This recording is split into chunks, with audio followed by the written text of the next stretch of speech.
Est-ce que le fait d'avoir un enfant avec un père absent signifie que notre vie est finie? Qu'on doit laisser tomber tous les projets qu'on avait pour notre avenir?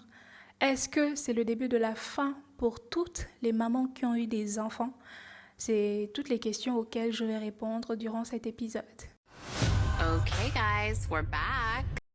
Hello mes sis, bienvenue sur Allo Sista. Moi c'est Graziella, ta sista, la sista de ta sista et même la sista de ta sista.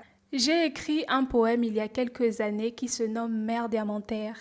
Mère diamantaire, c'est comme ça que moi je surnomme les mamans solo, les mères célibataires. Tout simplement parce que j'estime que maman solo ne nous définit pas en fait. Je n'aime pas vraiment l'expression maman solo. Pourquoi? Parce que je considère qu'on ne restera pas seul toute notre vie. Je considère que on refera notre vie. En tout cas, lorsque j'ai eu mon fils, je me souhaitais de ne pas être maman solo toute ma vie. Je me souhaitais de rencontrer quelqu'un. Je me souhaitais d'être entourée. Donc du coup, je me suis dit que j'allais nous appeler les mères diamantaires. Pourquoi mère diamantaire? Parce que je trouve que pour trouver une stabilité entre sa vie professionnelle, sa vie sentimentale, sa vie familiale, sa vie de maman, il faut vraiment avoir une force mentale, il faut développer une force mentale. Et je considère les mamans qui élèvent leurs enfants seuls comme des diamants, tout simplement. Lorsque je suis tombée enceinte de mon fils, tous les regards des membres de ma famille étaient posés sur moi. Et ce n'était pas principalement des regards bienveillants, c'était des regards de déception. Les gens se demandaient comment j'allais faire pour faire avec un enfant. Certaines de mes tantes me disaient « Mais Gracie, pourquoi faire un enfant aussi tôt? C'est trop tôt. » Mon père, n'en parlons même pas. L'une des seules personnes dont j'ai reçu le soutien, c'était ma mère. Et je pense que si je n'avais pas ma mère, j'allais vraiment pas m'en sortir. Et je sais que certaines mamans solo n'ont pas la chance parce qu'elles ont peut-être perdu leur maman. Elles n'ont pas la chance d'avoir ce soutien-là. Mais moi, si j'avais pas ce soutien-là, j'allais flancher. C'est à cause de l'espoir qu'avait ma mère me concernant mon avenir, que je me suis dit, je vais leur prouver le contraire. Parce qu'ils pensent que j'ai eu un enfant, je ne vais pas réussir. Moi, je vais leur montrer qu'au contraire, cet enfant va devenir ma motivation. Cet enfant va devenir mon leitmotiv. Et, et même avant que mon fils ne naisse, j'avais déjà tout programmé, j'avais tout écrit. J'étais déterminée à leur prouver le contraire, à leur montrer que ce n'est pas parce qu'on a un enfant qu'on perd notre avenir. Lorsque mon fils est né, j'ai eu la chance d'avoir l'aide de ma mère qui prenait soin de lui lorsque j'allais en cours et lorsque je revenais, je prenais le relais. Ça m'a permis de souffler, ça m'a permis de mieux appréhender mon rôle de maman, ça m'a permis d'organiser l'avenir, d'organiser les journées parce que j'étais une nouvelle maman, je ne savais pas forcément comment il fallait faire et ma mère m'a aidée dans ce parcours. Tout ce que je peux vous conseiller, c'est que si une personne de confiance, bien sûr, vous propose de l'aide, une personne dont vous avez confiance, je précise, parce que pour garder un enfant, ce n'est pas une tâche qu'on attribue à n'importe qui, il faut avoir confiance, il faut être sûr que c'est une personne de confiance. Parce qu'avoir une personne de confiance avec vous va vous aider à être davantage productive, à être une meilleure maman, plus organisée. Le fait d'être maman, c'est une chose incroyable, c'est une chose extraordinaire, c'est la plus belle chose. Mais je vous le dis que Dieu est créé. Mais lorsque tu es une nouvelle maman, c'est la chose la plus épuisante mentalement. C'est l'événement le plus épuisant de toute sa vie entière. Et si vous n'avez pas de l'aide, vous risquerez d'être en dépression très rapidement. Recevoir l'aide de ma mère et de ma tante m'a aidé à être une meilleure maman. Parce que j'avais pas le père à côté de moi. Le père ne traverse pas tout ce que tu traverses. Lui, il vit sa vie. Hein. Il vit bien, franchement. Il vit bien sa vie. Bref. Donc, le fait d'être seul, d'avoir cette charge mentale-là, de vivre des nuits blanches, ce n'est pas toujours facile. Il faut qu'il y ait quelqu'un à côté de toi pour te dire que tout ira bien. Il faut qu'il y ait quelqu'un à côté de toi pour t'aider, pour te soutenir mentalement comme physiquement, matériellement ou peu importe. Et moi, à cette période-là, après l'obtention de mon bac, j'ai dû travailler. Je suis partie travailler, je passais des journées entières, j'étais conseiller clientèle et je passais des journées entières à écouter des personnes parfois emmerdantes. Mais pour mon fils, il fallait que je tienne. Pour mon fils, il fallait que j'arrive au bout. Et c'est ma mère qui m'a aidée, c'est ma mère qui m'a soutenue. Et la première chose donc que je vous demande de faire, c'est de recevoir de l'aide de quelqu'un, d'une crèche, d'une ONG, d'une association. Si vous êtes vraiment démunis, si vous n'avez vraiment personne, une association, une crèche, un parent, une personne de confiance. Sinon, vous n'allez peut-être pas vous en sortir parce que gérer un enfant toute seule, c'est très très très compliqué. Comme toutes les femmes, je pensais que le père, même s'il n'était pas très présent au début de ma grossesse, je pensais qu'il allait avoir un déclic et qu'il allait finir par se présenter, par être là pour nous. Mais finalement, il n'a pas eu le déclic. Et je ne pouvais pas baser le bien-être de mon fils et mon bien-être sur des « je viendrai demain, je ferai tel jour, je ferai ci, lundi prochain, mardi prochain ». Je ne pouvais pas baser le bien-être de mon fils sur des rendez-vous ratés à chaque fois. Donc j'ai dû me lever, j'ai dû travailler. Et si ma mère n'était pas là pour me soutenir, si ma mère n'était pas là pour me tenir la main, je n'allais pas réussir cette épreuve. Pourquoi je parle d'aide? Pourquoi je parle autant d'aide? Parce que l'aide est fondamentale pour construire l'avenir. Si vous vous sacrifiez dès le présent pour votre enfant, il faut que ça soit sur une durée déterminée et pour atteindre un objectif précis. Si vous décidez d'arrêter vos études ou de ne pas aller travailler tout simplement parce que vous n'avez pas quelqu'un pour garder votre enfant, ça va être très difficile pour l'avenir et ça ne va pas régler le problème. Il faut que vous réglez le problème dès maintenant. Sans aide fondamentale dès le début lorsqu'on est une maman solo, sans soutien financier, sans préparation financière et matérielle, on sacrifie à coup sûr notre avenir. C'est comme ça que certaines jeunes filles se retrouvent à sacrifier leur avenir, à sacrifier leur bonheur, à sacrifier leur futur parce qu'elles doivent à tout prix prioriser leurs enfants. Et toutes les mères doivent prioriser leurs enfants. Mais la manière de prioriser son enfant est la mauvaise parce qu'on ne demande pas de l'aide, même si je sais et je répète encore que c'est vrai que tout le monde n'a pas la chance de recevoir de l'aide. Mais si vous pouvez avoir une aide de confiance, n'hésitez pas parce que ça va vous aider à construire l'avenir. Et ce que je peux demander à toutes les femmes qui m'entendent, qui ne sont pas encore des mamans, c'est lorsque vous croisez, lorsque vous fréquentez une maman solo qui a besoin d'aide, que ce soit une aide matérielle, financière, émotionnelle, n'hésitez pas à lui apporter cette aide-là. Vous vous rendez pas compte, mais cette aide-là, elle est capitale. La dépression que traversent les mamans solo, c'est parfois une dépression qui s'étend si elle n'est pas soignée, si elle n'est pas prise en compte. C'est une dépression qui s'étend sur plusieurs années, mais c'est réel. Et parfois, elles ne s'en rendent pas compte qu'elles sont en dépression. Parfois, elles ne se rendent pas compte qu'elles sont dans un trou noir. Et si vous êtes féministe, si vous êtes une femme tout simplement qui aime les autres femmes, qui souhaite aider, n'hésitez pas à leur apporter votre aide. La deuxième chose est que je ne me suis jamais négligée.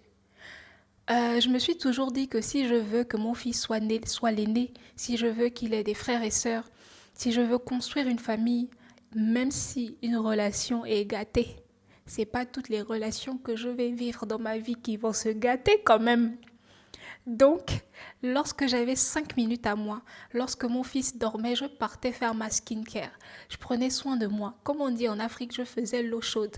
C'est ma tante qui me faisait ça, donc je lui disais, tape bien ça. Faut bien me taper ça. Donc voilà, parce que si mon fils est certes ma priorité ultime, moi je suis ma priorité ultime ex aequo. Je prends toujours soin de moi. C'est aussi une forme d'amour envers son enfant parce que tu veux qu'il soit à l'avenir dans une bonne famille, Parce que quand tu prends soin de toi, certes, tu ne prends pas soin de toi seulement pour rencontrer un homme, tu prends soin de toi aussi pour toi, pour ton bien-être émotionnel, ton bien-être mental, psychologique. Tu prends soin de toi pour toi, mais en réalité, tu veux prendre soin de toi, mais tout le monde rêve d'amour. Tout le monde a envie de reconstruire un avenir, de reconstruire une belle histoire sentimentale, une belle histoire amoureuse. Et oui, Mégo, ne cessez jamais d'y croire. L'homme, la chaussure, la pointure à votre chaussure ou la chaussure à votre pointure va vous trouver.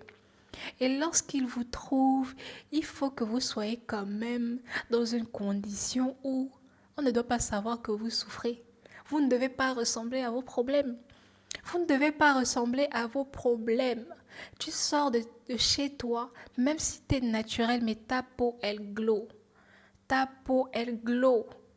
Tu as ton lait maternel. Il y a tellement d'astuces pour prendre soin de soi, mais si vous ne prenez pas soin de vous, c'est qu'il y a un problème. C'est que c'est de votre faute.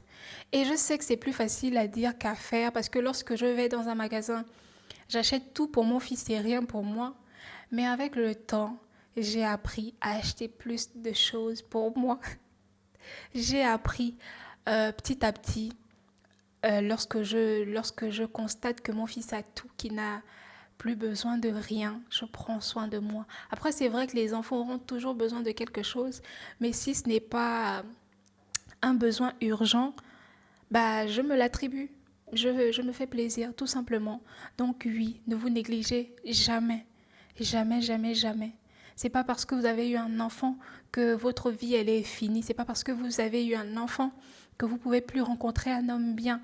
Ne cessez jamais de croire en l'amour. Ne cessez jamais de vous dire qu'un homme est fait pour vous quelque part. Malheureusement, lorsque tu deviens maman solo, surtout lorsque tu es très jeune, tu perds des amitiés. Tu perds des amitiés parce que tes priorités changent. Les gens se rendent compte que vous n'avez plus rien en commun. Quand toi, tu as envie d'acheter des couches, quand tu dois rentrer à la maison, eux, ils doivent aller quelque part en boîte de nuit, ils doivent aller acheter des cigarettes, et c'est OK. Et c'est OK. Les priorités changent et les gens ne resteront pas avec toi s'ils pensent que vous n'avez rien en commun. Ce ne sont que très peu d'amitiés qui résisteront à cette tempête. Très peu de personnes resteront à tes côtés durant cette épreuve. Moi, je peux dire que j'ai perdu toutes mes amitiés. Oui, j'ai perdu littéralement toutes mes amitiés. Il y en a qui se sont refondées après la naissance de mon fils, environ peut-être 1 an plus tard ou je sais pas 2 ans plus tard. Mais j'ai littéralement perdu toutes mes amitiés. Et ça m'a fait prendre en maturité. Cette période était tellement compliquée en fait qu'elle a fait pousser en moi, qu'elle a fait grandir en moi une forme de motivation. Mon fils a été ma plus grande motivation et il a été un boom. Il a été en fait la raison, la cause, la conséquence d'un boom de maturité pour moi en fait. J'ai grandi. J'ai grandi en fait. Je suis quittée du fait d'être une jeune fille ou d'être une jeune femme à une jeune femme avec un grand F. Et ça, c'était nouveau pour moi. J'ai appris à observer la vie des gens, à observer ce qu'ils faisaient, à observer aussi ce que je ne voulais pas reproduire en eux. Et ça a été positif pour moi. J'ai compris qu'en fait, l'observation pouvait t'éviter pas mal de choses. Lorsque tu deviens maman solo, surtout lorsque tu n'as pas de soutien, il faut que tu aies une certaine éducation financière. Avant d'avoir mon fils, j'étais une personne très dépensière, très généreuse. À chaque fois que j'avais un peu, je pensais automatiquement à faire des cadeaux. Je pensais à offrir, je pensais à faire plaisir. Et j'étais le genre de personne qui ne recevait rien à Noël, mais qui donnait tout aux autres. Avec le temps, j'ai appris que c'était la mauvaise chose à faire. J'ai appris à mieux épargner, j'ai appris à mieux gérer. Et maintenant, au lieu d'offrir, au lieu de donner automatiquement, non pas que je deviens méchante, hein, je donne toujours. Et je donne toujours en priorisant les gens qui me donnent et en priorisant surtout les gens que Dieu me met à cœur, les gens dont Dieu me met à cœur d'aider, surtout. Donc si Dieu ne me met pas à cœur de t'aider ou si je sens que ta demande elle est un peu, voilà, je te donne pas. Avant, j'étais celle qui donnait à toutes les personnes, mais vraiment toutes les personnes qu'elle voyait dans la rue lorsqu'elle avait. Mais maintenant, je sais trier. Je sais savoir à qui donner, quand donner, pourquoi donner. Parce qu'on ne donne pas pour donner, il faut aussi voir si la personne le mérite. Il faut aussi parfois analyser la condition de la personne qui te demande. Savoir si elle mérite que tu lui apportes ton aide. Donc, oui, j'ai appris la valeur de la gestion financière, j'ai appris à épargner et maintenant lorsque j'ai de l'argent, je préfère prendre de l'avance sur le paiement de la scolarité de mon fils, sur ses affaires, sur son bien-être, sur le mien, que de donner ou de donner ou de gaspiller mon argent tout simplement. Vous n'avez pas le temps pour les relations amoureuses éphémères de courte durée. C'est fini les je viens te voir la nuit, tu fais quoi? Nanani nanana. Ah non. Les relations de très courte durée, c'est terminé. Les relations qui sont un peu sombres, là, les relations dont tu es déjà littéralement sûr qu'elles ne mèneront à rien, tu ne te mets pas dedans, tout simplement. Je ne veux pas que mon fils reproduise les mauvais schémas. Je ne veux pas qu'il reproduise les mauvaises habitudes. Donc ça a été toujours une priorité pour moi de protéger son cerveau, de protéger son bien-être. Si tu n'es pas un potentiel époux, tu ne verras jamais mon fils. Offrir une santé mentale, une santé émotionnelle à son enfant, ce n'est pas négociable en fait. Donc pour moi, je ne présente pas mon enfant à une personne qui n'est pas sûre. Si je ne suis pas sûre, si je n'ai pas l'assurance que tu es un potentiel époux, si je ne suis pas sûre que tu es à même, que tu es capable de transmettre des valeurs à nos futurs enfants, à mon fils aussi, je ne te présente pas à mon enfant, c'est simple. Je ne suis pas prête pour les relations amoureuses sans lendemain. Je ne suis pas prête à sortir à 3 heures du matin parce que tu vas m'envoyer un message, ah tiens, sors de chez toi. Je ne suis pas prête pour ça parce que je suis une maman. Je peux laisser mon enfant chez ma mère pendant quelques temps, juste pour un homme qui en vaut la peine. Le dernier point est que je me donne des pauses. Quand j'ai l'impression que tout va mal, quand j'ai l'impression d'être oppressée, quand j'ai l'impression que les journées se ressemblent, je prends une pause. Je voyage pendant 2 jours, pendant une journée, je prends un hôtel, j'appelle le room service et je m'offre le luxe de m'asseoir, de m'allonger, de me reposer toute la journée ou pendant le temps d'un week-end. C'est très important pour se recentrer, pour mieux apprécier son quotidien, pour mieux apprécier son rôle de maman et pour prendre du recul sur la situation. Le fait d'être une maman n'est pas à plaindre, c'est un bonheur. Si le père a décidé de ne pas être là, si le père a décidé de ne pas tenir à ses engagements, ce n'est pas de ta faute, ce n'est pas de ma responsabilité. Ma responsabilité est que dès lors que j'ai décidé de mettre un enfant au monde, dès lors que j'ai décidé de pousser cet enfant à la maternité, de le faire sortir à la maternité, je dois m'en occuper toute ma vie. Je dois toujours m'en occuper en fait. C'est ça ma responsabilité. Et je ne vais pas m'en vouloir de ne pas avoir un papa présent pour mon fils. Je ne vais pas m'en vouloir de jouer les 2 rôles, puisque de toute façon j'y suis obligée. Alors mes go, tenez bon. Tenez bon parce que être une mère seule, être une maman solo, être une mère célibataire ou même encore être une mère diamantaire, ce n'est pas une fatalité. Au contraire, c'est un pur bonheur. C'est juste que ce bonheur, on le vit seul, mais c'est comme ça. Je pourrais parler des mères diamantaires pendant des heures et des heures et des heures encore sans m'arrêter parce que c'est une expérience incroyable. Mais j'espère que cette vidéo vous servira. J'espère que cette vidéo sera un tout petit mot d'emploi que vous allez ajouter au vôtre pour réussir, pour aller de l'avant et pour être de très très bonnes mamans. N'hésitez pas à laisser un commentaire tout au bas de cette vidéo, de me suivre sur tous mes réseaux sociaux Facebook, Instagram et TikTok et rejoignez la communauté des femmes qui savent tout ou presque tout.